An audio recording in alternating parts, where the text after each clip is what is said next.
H leadership and IRGC leadership, we're watching you. Our capabilities are not the same, our military and yours. Remember, this is not a fair fight. And we know what military assets you are moving and where you are moving them to. While you are digging out, which is exactly what you're doing, digging out of bombed out and devastated facilities, we are only getting stronger.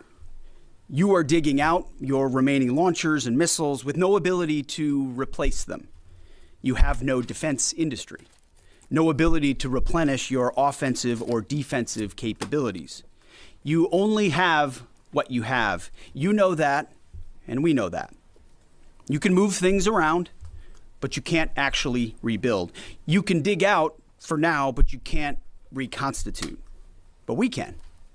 We are reloading with more power than ever before, and better intelligence, even more importantly, better intelligence than ever before, as you expose yourself with your movement to our watchful eye.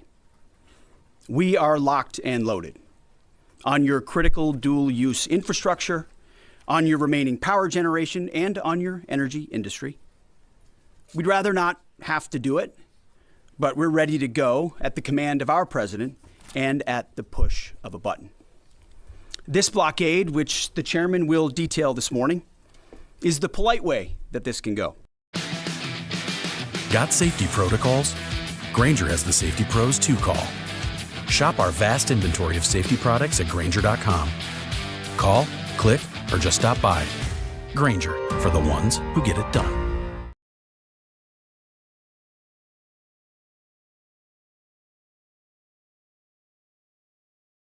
Switch to Chrome to load your favorite sites fast, so you can browse with ease. Fast, safe. That are lawfully transiting international waters, that is not control. That's piracy. That's terrorism. The United States Navy controls the traffic going in and out of the strait because we have real assets and real capabilities. And we're doing this blockade, performing it with less than 10% of America's naval power. The math is clear. We're using 10% of the world's most powerful Navy, and you have 0% of your Navy. That's real control, and we have a long track record of dealing with pirates and terrorists. But there is an alternative. As our negotiators have said, you, Iran, can choose a prosperous future, a golden bridge, and we hope that you do for the people of Iran. In the meantime, and for as long as it takes, we will maintain this blockade, successful blockade. But if Iran chooses poorly, then they will have a blockade and bombs dropping on infrastructure, power, and energy. And at the same time, Treasury Secretary Scott Bessent and our friends over at Treasury are launching Operation Economic Fury as well, maximizing economic pressure across the entirety of the government. To Iran, choose wisely. The world watched, and so did you, as the U.S. military moved seamlessly from major combat operations to a world-class blockade. We can make that transition again, very quickly, and even more powerfully than ever. At the direction of President Trump, the War Department will ensure that Iran never has a nuclear weapon. Never. We'd prefer to do it the nice way, through a deal led by our great vice president and negotiating team, or we can do it the hard way. We urge this new regime to choose wisely. Speaking of choosing wisely, a note to the press corps, to the American media. As I just can't help but notice the endless stream of garbage, the relentlessly negative coverage, you cannot resist peddling, despite the historic and important success of this effort and the success of our troops. Sometimes it's hard to figure out what side some of you are actually on. It's incredibly unpatriotic.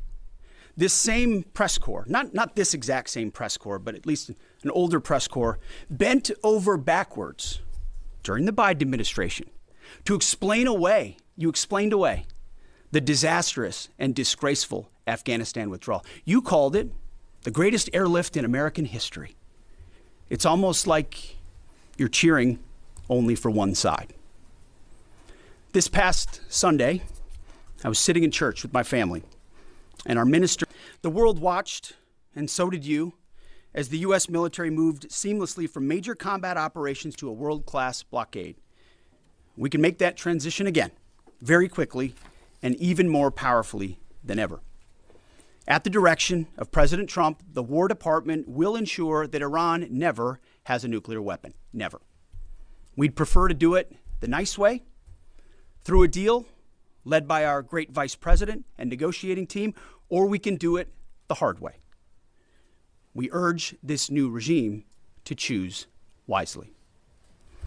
Speaking of choosing wisely, a note to the press corps, to the American media. As I just can't help but notice the endless stream of garbage, the relentlessly negative coverage, you cannot resist peddling, despite the historic and important success of this effort and the success of our troops. Sometimes it's hard to figure out what side some of you are actually on. It's incredibly unpatriotic. This same press corps, not this exact same press corps, but at least an older press corps, bent over backwards during the Biden administration to explain away the disastrous and disgraceful Afghanistan withdrawal. You called it the greatest airlift in American history. It's almost like you're cheering only for one side. This past Sunday, I was sitting in church with my family, and our minister preached from the book of Mark, the 3rd chapter. And in the passage, Jesus entered a synagogue and healed a man with a withered hand. The Pharisees came to watch. And as the scripture reads, they came to see whether Jesus would heal him, or he would heal him on the Sabbath, so that they might accuse him. You see, the Pharisees, the so-called and self-appointed elites of their time, they were there to witness, to write everything down, to report. But their hearts were hardened. Even though they witnessed a literal miracle, it didn't matter. They were only there to explain away the goodness in pursuit of their agenda. As the passage ends, the Pharisees went out and immediately held counsel against him, how to destroy him. I sat there in church and I thought, our press are just like these Pharisees. Not all of you, but the legacy Trump-hating press. Your politically motivated animus for President Trump nearly completely blinds you from the brilliance of our American warriors. The Pharisees scrutinized every good act in order to find a violation, only looking for the negative. The hardened hearts of our press are calibrated only to impugn. I would ask you to open your eyes to the goodness, the historic success of our troops, the courage of this president, and this historic moment for a deal that could end the Iranian nuclear threat, the incredible battlefield victory laid before your eyes, the not one, but two incredible rescue missions, miracles, you might say, or a locked-in blockade. Or how about historic recruiting numbers? Yesterday, we announced that the Air Force and the Space Force met new higher goals in FY26, 5 months in advance of the end of the fiscal year, five months ahead of time. The Marine Corps and the Army will soon do the same. 2-3 years ago, we couldn't meet lower recruiting numbers, not even close. Where are the reports on that?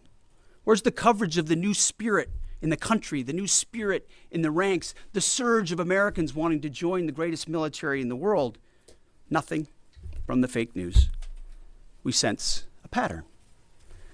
You see, on the battlefield, these are demonstrations of uniquely American capabilities, strength and resolve. It's all around you each and every day. But in the press, you only seek the negative, earning each and every day the fake news label. But the American people, with goodness in their hearts, see past the Pharisees in our press. They see the goodness. You watching, you see the goodness. They see the success. They see the reality.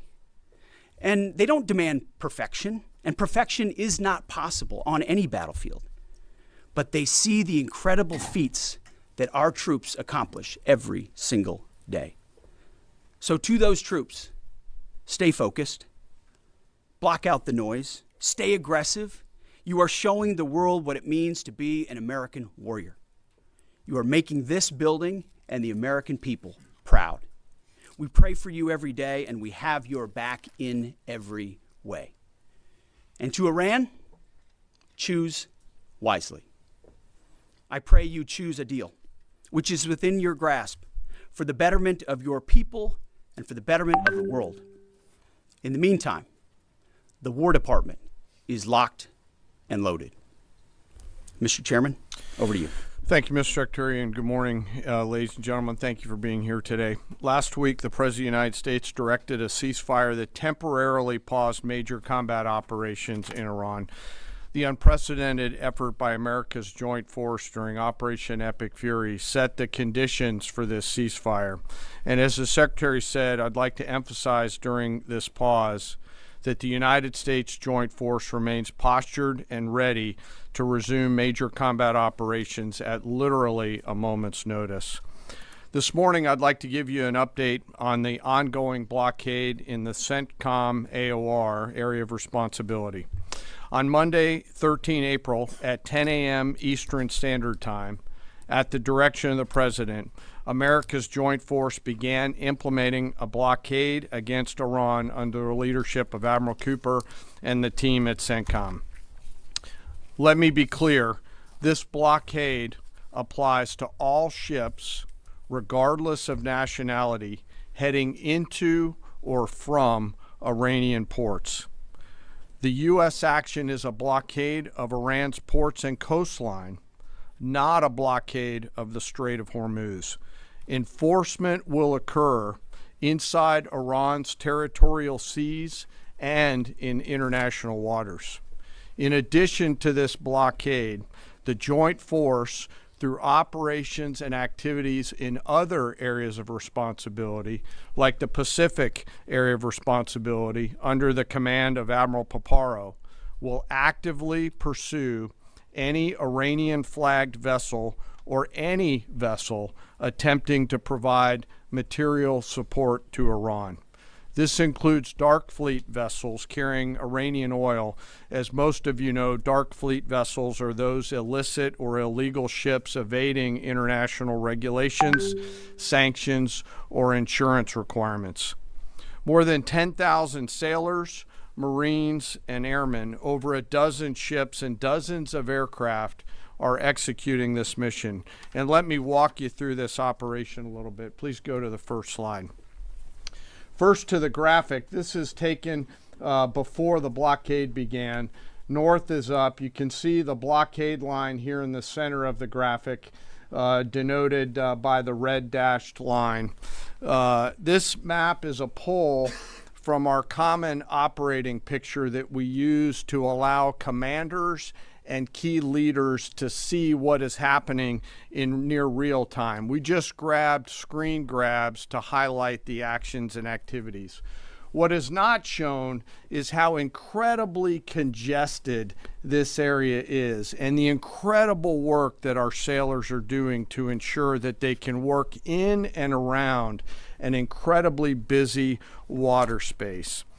What is also not depicted here is the massive force of fighters, intelligence aircraft, helicopters, and other embarked forces, to include aerial refueling tankers, that are up overhead this blockade area. You'll note that U.S. forces are in blue, Iranian ships are in red, and as we started this blockade, there were 7 ships of interest that were of concern for U.S. Central Command. Through a variety of intelligence tools and with the assistance of the Office of Naval Intelligence and other intelligence agencies, the force began to hunt for potential interdictors at 10 a.m. Eastern Standard Time. Next slide, please. It's now 12:40 Eastern Daylight Time, 2 hours and 40 minutes into the blockade, as attempted blockade runners attempt to hop the line. U.S. forces began to commit. Out in front of them was a range of intelligence, surveillance, reconnaissance, and tactical assets. And immediately these runners began to see, sense, and feel America's combat power compressing upon them. The lead ship, normally a destroyer as depicted here, along with air power off of the USS Abraham Lincoln Strike Group, began to move towards those ships. At each point, the United States Navy will transmit a warning. A young sailor, normally on the bridge of one of those destroyers, a junior officer, picks up that mic and transmits, and I quote, "Do not attempt to breach the blockade. Vessels will be boarded for interdiction and seizure transiting to or from Iranian ports. Turn around or prepare to be boarded. If you do not comply with this blockade, we will use force."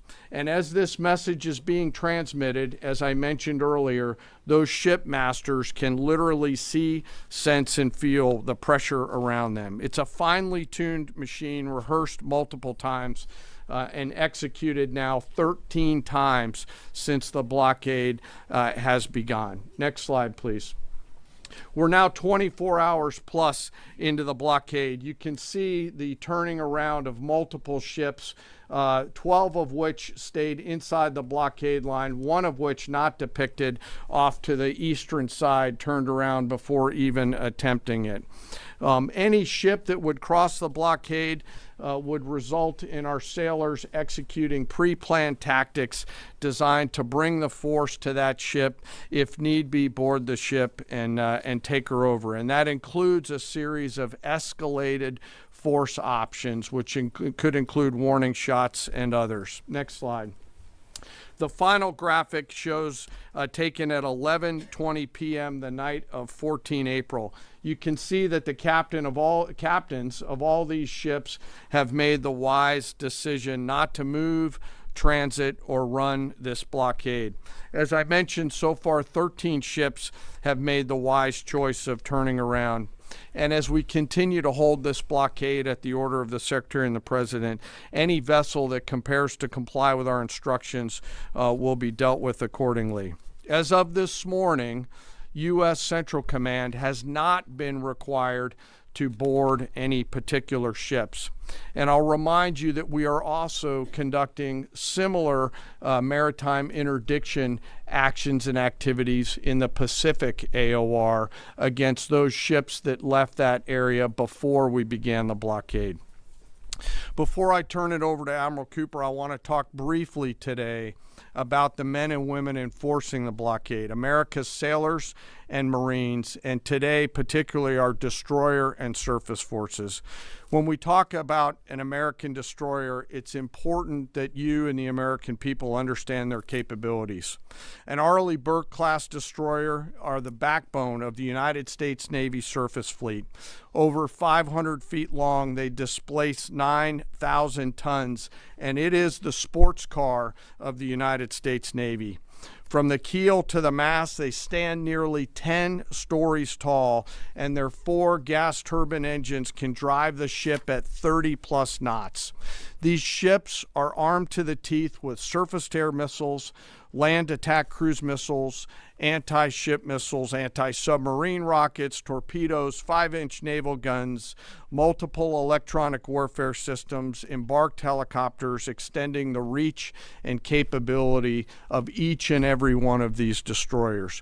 But far and away, the most important weapon on board these ships is the American sailor. Over 300 warfighters are the heart and soul of these warships. At sea, sometimes for months, and these ships out in the CENTCOM AOR have been out there for months. They operate around the clock in a constant state of readiness. always delivering for our joint force. It's hot in the engine room. The engineering team keeps the lights on and the ship powered and able to respond to the orders from the bridge.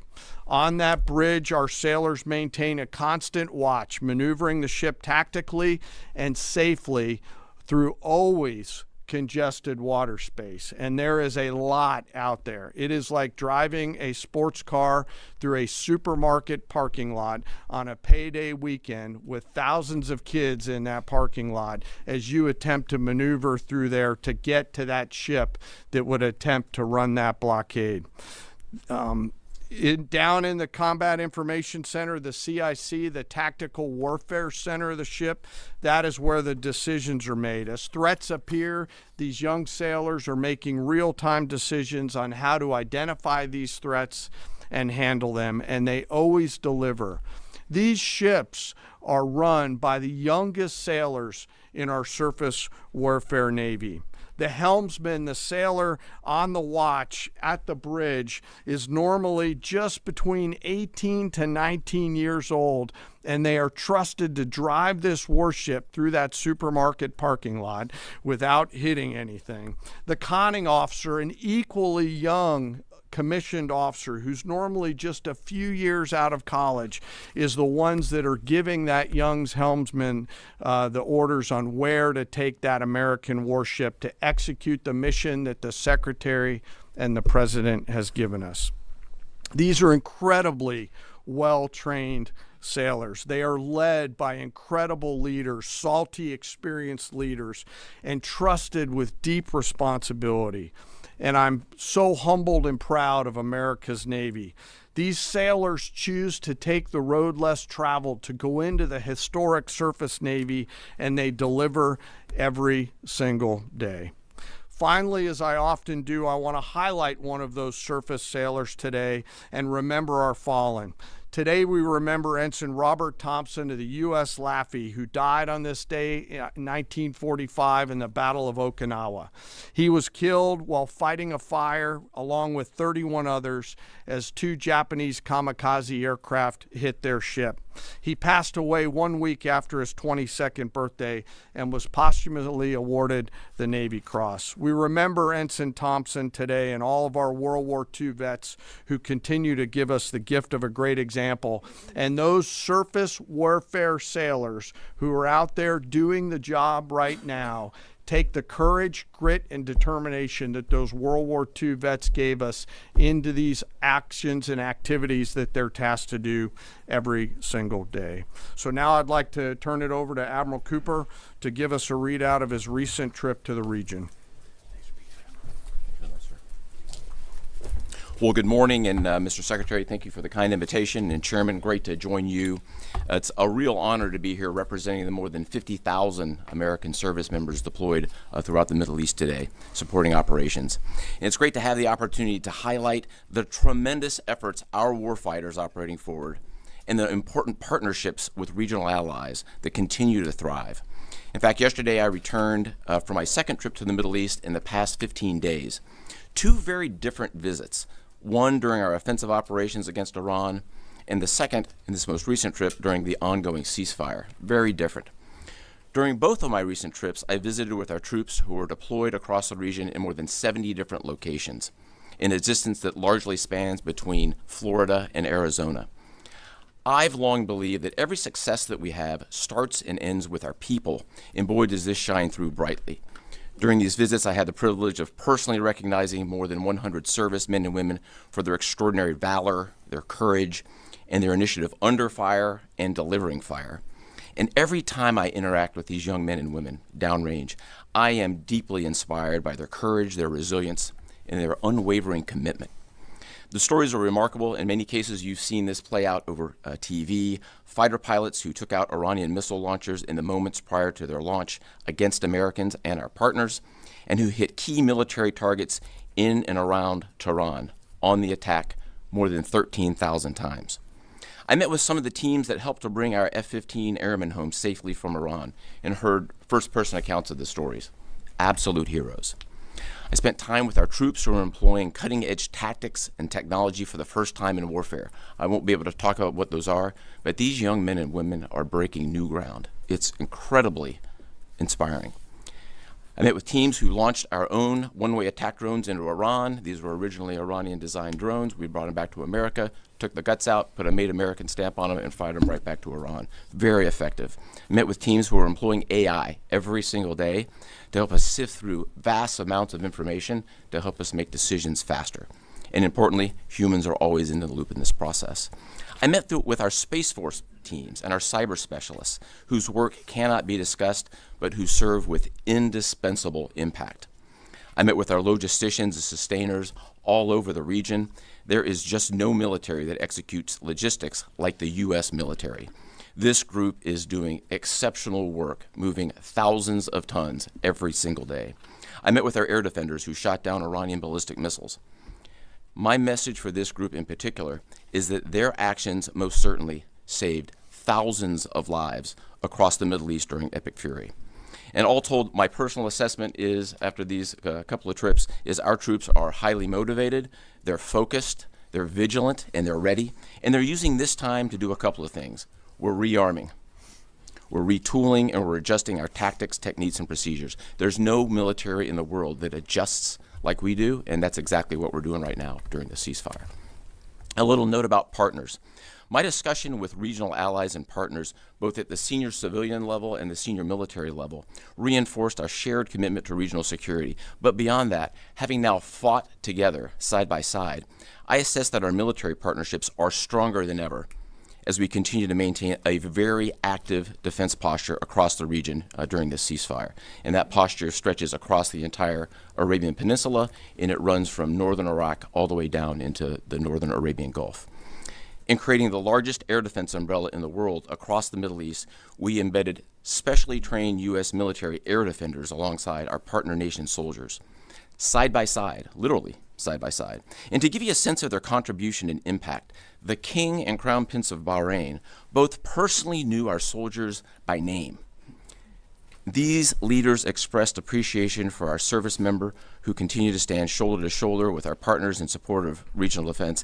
And this is a sentiment that is widely shared across every Gulf ally. I heard this message over and over again, which is, we stand with you. As the Secretary and the Chairman have said, Bahrain, UAE, Saudi Arabia, Qatar, Kuwait, and Jordan have been exceptional teammates. I had a chance to meet with both their senior leadership as well as their troops. Boy, equally inspiring and equally committed to mutual defense. They defended Americans and they defended their own country. It was inspiring. And there's been no better teammate than Israel. Together, the four best air forces in the world, the Israeli Air Force, the U.S. Air Force, and the air forces of the U.S. Navy and U.S. Marine Corps, together met and exceeded our own military objectives over and over again. Twice in the past 2 weeks, I've met with the Israeli Chief of Defense to ensure that we remain closely aligned, and we do. And then finally, let me just close by saluting the brave men and women who are in uniform and who continue to answer the call with unrivaled lethality, great teamwork, and resolve. We've asked them to stay ready during this period, and that's exactly what they're doing. I couldn't be prouder, and I know that you and the American people share in that same pride. Thank you so much. खबर आपको देंगे हज operation. All right, we'll take a few questions. Go ahead. Thank you. Alexandra Ingersoll, One American News. How is the Iranians' decimated command and control affecting the ceasefire at this juncture? Ergo, how are we enforcing a ceasefire with an enemy who has virtually no command and control? And then one other question about the Houthis being, have the Houthis been an issue in the Straits of Hormuz and the Bab al-Mandab Strait at the Red Sea? Are we tracking that militarily? Appreciate that. On the ceasefire front, it's right. Their command and control capabilities are highly degraded. So their ability to talk, see, sense is at the worst it's ever been. But their motivation to want to stay in the ceasefire is very high because they understand that a violation of that ceasefire means a commencement, once again, of Admiral Cooper's forces, which went very poorly for them. So they have a high incentive to maintain that ceasefire, even though they can't talk and organize as well as they'd like to. And then as far as the Houthis, thus far, they have stayed out of it. which of course we think is a good decision by them, and I think is a reflection of the fact that over a year ago in Operation Rough Rider, we had an ongoing and intense campaign that demonstrated American capabilities, which has them hesitating to want to do something on that strait, which I think would be a poor choice. Right here. Good morning, Mr. Secretary, gentlemen. David Zier, Real America's Voice. As commercial shipping ramps up, there was 130 ships a day going through that. As that happens, ships have to anchor up, right, and wait to pass through the narrow strait. Is there any progress with an international force to phase out U.S. military-led escorts or other? Is anyone stepping up to do that? It's a great question. Long term. They should be. There's a lot of talk, and what we've seen in this conflict from allies, and those is a lot of talk, except for the ones that were mentioned by Admiral Cooper in the region who have been phenomenal. Other allies have talked a lot and haven't done anything. And as the president has pointed out, this is a waterway that the American commerce doesn't use all that much. We don't rely on the energy coming out of the Strait of Hormuz, but Asia does, and Europe does, and large parts of the rest of the world do.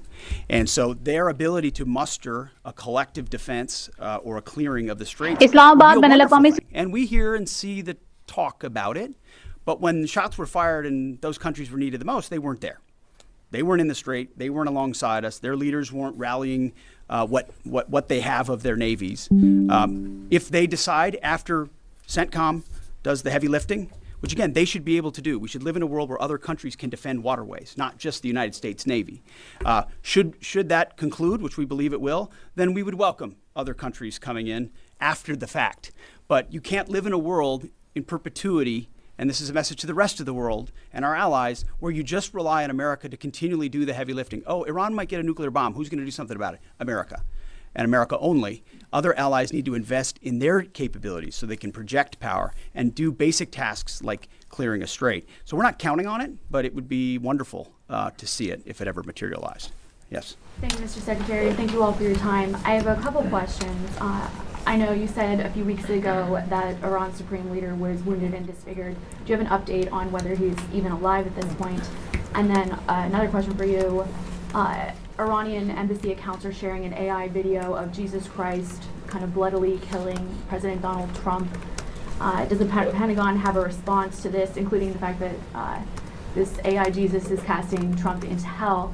And then finally, for Admiral Cooper, could you speak to us about the morale of the American service members that you're seeing in the Middle East? I think Americans are really interested in what their experiences and testimonies are like. As far as the status of the individual you mentioned, I believe it's the same. Not a lot coming from him right now, understandably so, a lot of fear.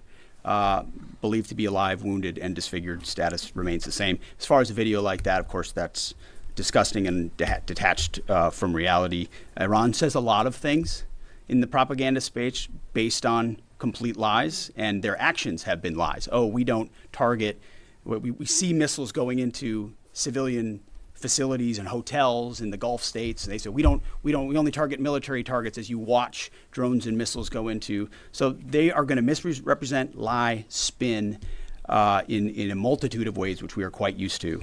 Ultimately, they need to come to the table and make a deal. And I'll hand it over to Admiral Cooper for this. Yeah, I would just reiterate my previous comment. Morale is very high. And anyone in the military can take about 2 seconds to figure out what morale looks like by meeting around it with the people. And it is crystal clear. These are motivated young men and women. I had the wonderful privilege of writing a letter early on in the operation to the team forward. And I told them this was going to be a mission of extreme consequence.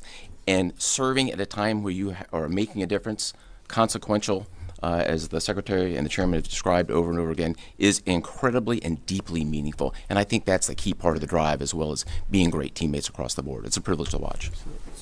Jerry. Thank you. Jerry Dunleavy with Just the News. I have a couple of questions. First is some critics of the Trump administration policy, including former NCTC Director Joe Kent, have attempted to claim that the Trump administration's policy of zero enrichment for the Iranians is not actually President Trump's policy, but was foisted upon him by the Israelis. looking back, doing a bit of a refresher for myself, I saw that zero enrichment was the Trump State Department's policy in the first admin. Let me just stop for a second. As someone who, unlike the individual you referenced, is in the presence of the president nearly every day and has been inside every single key meeting that has happened surrounding the idea of Operation Epic Fury, not a single thing has been foisted upon the President of the United States. President Trump makes his own decisions about the interests of this country and defending our interests, and then working with allies and partners, in this case, Israel, who's got a lot of will and a lot of capabilities, which we're grateful for. Nothing gets foisted on President Trump. So those people who are not in those meetings who like to say things about that are just flat wrong. I had a quick one for Admiral Cooper, if that's Sure. okay. Thank you, sir, and thank you for being here. So during Operation Epic Fury, 13 U.S. service members have lost their lives, some of them in an apparent aircraft refueling accident, and some of them from Iranian strikes, including a drone strike. I was wondering if you could share a little bit with us about how those Iranian strikes were able to be successful, and what lessons you've learned, and how you're applying those lessons in the future to make sure that we're able to defend a little bit better against that sort of thing. Sure, a really broad question, but first, we will always honor the fallen. And the 13 who lost their lives really helped steel the resolve and congeal the motivation of the forces that are I met many people who knew the fallen personally. I met many who were reported as wounded and are back. 90% of those who have been wounded have been back to duty. It gives you a sense of purpose and motivation.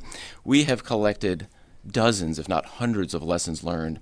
And as we sit here right now, the Joint Force across the board is taking them and very tactically applying them right now, right here, right now. If I think about a football analogy, if it's halftime or between the third and fourth quarter, great teams are always adjusting, and we are certainly a great team, and that's what we're doing right now, taking the lessons and applying them in a meaningful way. What those are, I'm not going to talk about. I'll say they extend also outside of CENTCOM and across the rest of the Joint Force. We are a learning organization, so adversaries around the world should recognize that and be aware of that. No doubt. And likewise, I mean, the chairman and I have had the opportunity to greet those 13 and their families at Dover, and it does steel our resolve. And I can just attest to the planning that went into every aspect of this, and force protection, ensuring that CENTCOM has whatever it needs and that they're taking the proper posture has always been number one in this effort. Last question. Thank you, Secretary Hegseth. There's reporting that says U.S. intelligence indicates China is preparing weapons shipments to Iran during this ceasefire.